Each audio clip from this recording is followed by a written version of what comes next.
अस्सलाम वालेकुम everyone, welcome back. आज हम बनाएंगे वाइट सॉस घर पर, जिससे आप बना सकती हैं मज़ेदार सा पास्ता और इसके अलावा आप इसे पिज़्ज़े में भी इस्तेमाल कर सकती हैं। कुछ इंग्रेडिएंट्स डलते हैं, चलिए इंग्रेडिएंट्स की डिटेल्स आपको बता देते हैं। आपको चाहिए होगा मैदा, 1 प्याली के करीब आपने मैदा ले लेना है। इसके अलावा हमें चाहिए होगा ऑयल, आधा कप के करीब ऑयल लेंगे। होममेड मायोनीज़ लेंगे, जो कि मैंने ऑलरेडी अपलोड की हुई है रेसिपी। यहाँ पर ले लेंगे लहसुन के 5 जवे कुटे हुए। यहाँ पर ले लिया है नमक हस्बे जायका और काली मिर्चें आधा चम्मच के करीब। दूध ले लेंगे आधा ग्लास।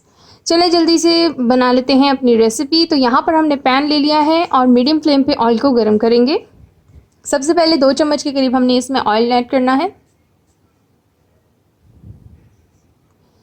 यहाँ पर हम मैदा लेंगे 2 चम्मच के करीब। चम्मच की मदद से इसे गर्म ऑयल में पहले भूनेंगे। यहाँ पर मैं आपको एक टिप देती चलूँ, क्योंकि यहाँ पर जो मैं जिस तरह से चम्मच चला रही हूँ आपने उसी तरह से चलाना है, क्योंकि मैदा अचानक से जो है वो डो बनना स्टार्ट हो जाएगा। तो आपने मुसलसल चम्मच चलाते रहना है ताकि ये अपनी फॉर्म चेंज ना करे। मैदा डालें, हल्का सा ऑयल डालें, फिर इसको एक लिक्विड फॉर्म में ले आएँ चम्मच हिला हिला के, और उसके बाद अगेन इसमें थोड़ा सा मैदा ऐड करें। सारा मैदा एक वक्त में बिल्कुल भी ऐड नहीं कीजिएगा, वरना सारा का सारा सॉस ख़राब हो जाएगा। थोड़ा सा ऑयल डालें, मैदा डालें, भूनें और उसको एक लिक्विड फॉर्म में ले आएँ। फिर थोड़ा मैदा डालें, ऑयल डालें, और इसी तरह जितना आपने सॉस बनाना है उस हिसाब से 1 प्याली ऑयल और 1 प्याली मैदे से आपका जो सॉस है वो तकरीबन आपका बन जाएगा, पाव के करीब में बन जाएगा। इसी तरह ऐड करें और चम्मच चलाते रहें और इसको ले आएँ एक लिक्विड फॉर्म में। और लास्ट में हम अब डाल लेते हैं थोड़ा ज़्यादा मैदा। और ये सॉस बनाने के बाद आप इसे बना सकते हैं वाइट सॉस पास्ता। इसके अलावा अगर आपके घर में चीज़ नहीं है तो आप इसको चीज़ के तौर पर भी यूज़ कर सकते हैं, क्योंकि ये इतना लेसदार बनता है। मैं आपको ये ज़रूर दिखाऊंगी बना के कि ये कितना लेस उठाता है। तो यहाँ पर हमने इसे अच्छे से भूनना है, मीडियम फ्लेम रखनी है। आँच जितनी तेज़ होगी ये मैदा ख़राब होना शुरू हो जाएगा, कम होगी तो बिल्कुल भी नहीं भुनेगा।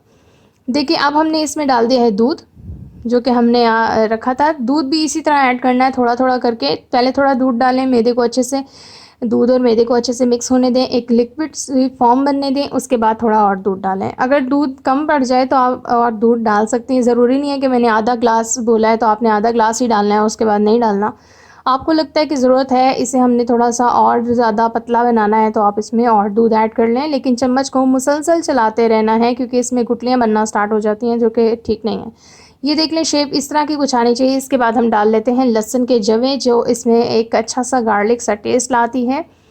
गार्लिक टेस्ट जो है वो काफ़ी अच्छा रहता है, जिससे हमारा पास्ता और हमारा पिज़्ज़ा जो है काफ़ी ज़्यादा यमी बनता है। अब डाल लेते हैं हस्बे जायका नमक और डाल लेते हैं आधा चम्मच के करीब काली मिर्चों का पाउडर। इस सब को भी अच्छे से मिक्स कर लेते हैं। इसके अलावा आप इसमें ज़ीरा पाउडर ऐड कर सकती हैं, जो कि ऑप्शनल है। मैंने तो नहीं डाला, मुझे उसका टेस्ट अच्छा नहीं लगता सॉस में, तो मैंने बिल्कुल भी ऐड नहीं किया। अब इसे 1 से 2 खौल आनी ज़रूरी हैं। इसको खौल आने दीजिएगा। खौल आने के बाद ठंडा करने खरीजिएगा। लेकिन अभी से जो इसकी लेस उठना स्टार्ट होगी है वो आपको मैं दिखाऊंगी। लेकिन अब इसमें हम ऐड कर देंगे होममेड मायोनीज़। आप मायोनीज़ की जगह क्रीम भी ऐड कर सकती हैं, लेकिन होममेड यूज़ कीजिएगा। मायोनीज़ की रेसिपी नहीं आती तो मैंने ऑलरेडी अपलोड की हुई है, मैं इसी वीडियो के साथ लास्ट में दे दूँगी। नए हैं तो सब्सक्राइब कीजिए, वीडियो पसंद आए तो लाइक कीजिए। कोई भी क्वेश्चन है तो मुझसे आप कमेंट में पूछ सकते हैं। लीजिए, हमारी सॉस तो तैयार है, और ये कितनी लेसदार बनी है ये आपको दिख ही रहा होगा स्क्रीन के ऊपर। अगर आपको मेरी ये आसान सी रेसिपी पसंद आई हो तो लाइक कीजिएगा और कमेंट सेक्शन में ज़रूर बताइएगा कि आपको मेरी रेसिपीज़ कैसी लगती हैं। Thanks for watching. अल्लाह हाफिज़।